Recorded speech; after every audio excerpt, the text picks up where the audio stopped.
आज ही के दिन महासागर का अजय योद्धा बना भारत, कैसे आईएनएस विक्रांत ने पलट दिया पासा। आज 4 मार्च है और ये दिन भारतीय नौसेना के इतिहास में एक स्वर्णिम अध्याय के रूप में दर्ज है।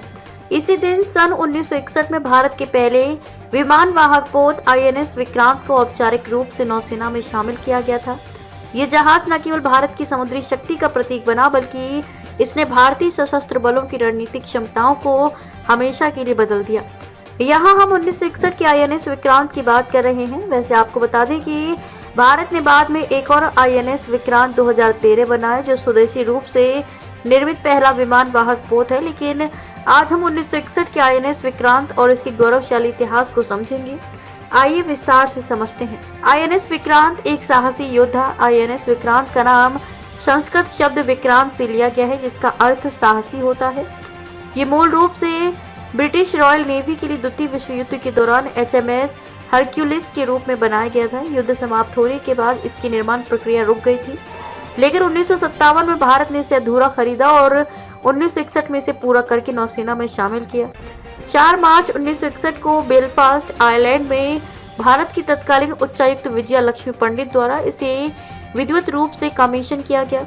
इसकी कमान कैप्टन प्रीतम सिंह महिंद्रू के हाथों में थी। 5 मार्च 1961 को विक्रांत समुद्री ट्रायल्स के लिए बेलफास्ट से पोर्ट्समाउथ और पोर्टलैंड के लिए रवाना हुआ और 6 अक्टूबर 1961 को विक्रांत आखिरकार भारत के लिए रवाना हुआ। 3 नवंबर 1961 को ये बॉम्बे पहुंचा। ये भारत का पहला विमान वाहक पोत था और इसके साथ ही भारत उन चुनिंदा देशों में शामिल हो गया जो समुद्र पर अपनी हवाई शक्ति को प्रोजेक्ट कर सकते थे। आईएनएस विक्रांत का समुद्री प्रभुत्व और शक्ति प्रदर्शन। आईएनएस विक्रांत के आने से भारतीय नौसेना की सामरिक और रणनीतिक क्षमताओं में जबरदस्त बदलाव आया। आईएनएस विक्रांत ने भारत को ब्लू वाटर नेवी की क्षमता प्रदान की, जिसका मतलब है कि यह अपनी समुद्री सीमाओं से दूर तक अपनी शक्ति का प्रदर्शन कर सकता था। इससे पहले भारत की नौसेना मुख्य रूप से तटीय रक्षा तक सीमित थी। विक्रांत के साथ भारत ने समुद्र में अपनी मौजूदगी को मजबूत किया और दुश्मनों के लिए एक नया खतरा पैदा किया।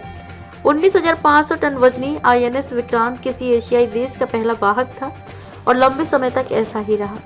अपने कमीशन के तुरंत बाद आईएनएस विक्रांत ने 1961 में गोवा मुक्ति अभियान के दौरान जबरदस्त भूमिका निभाई। आईएनएस विक्रांत का समुद्री प्रभुत्व और शक्ति प्रदर्शन। आईएनएस विक्रांत के आने से भारतीय नौसेना की सामरिक और रणनीतिक क्षमताओं में जबरदस्त बदलाव आया। आईएनएस विक्रांत ने भारत को ब्लू वाटर नेवी की क्षमता प्रदान की, जिसका मतलब है कि यह अपनी समुद्री सीमाओं से दूर तक अपनी शक्ति का प्रदर्शन कर सकता था। इससे पहले भारत की नौसेना मुख्य रूप से तटीय रक्षा तक सीमित थी। विक्रांत के साथ भारत ने समुद्र में अपनी मौजूदगी को मजबूत किया और दुश्मनों के लिए एक नया खतरा पैदा किया। 19,500 टन वजनी आईएनएस विक्रांत किसी एशियाई देश का पहला वाहक था और लंबे समय तक ऐसा ही रहा। अपने कमीशन के तुरंत बाद आईएनएस विक्रांत ने 1961 में गोवा मुक्ति अभियान के दौरान जबरदस्त भूमिका निभाई। दीर्घकालिक प्रभाव। आईएनएस विक्रांत ने भारतीय नौसेना को एक नई दिशा दी। इसके बाद भारत ने आईएनएस विराट और आईएनएस विक्रमादित्य जैसे अन्य विमान वाहक पोतों को शामिल किया और हाल ही में स्वदेशी आईएनएस विक्रांत 2013 को कमीशन किया। 1961 के विक्रांत ने यह साबित किया कि विमान वाहक पोत किसी भी आधुनिक नौसेना की रीढ़ होते हैं।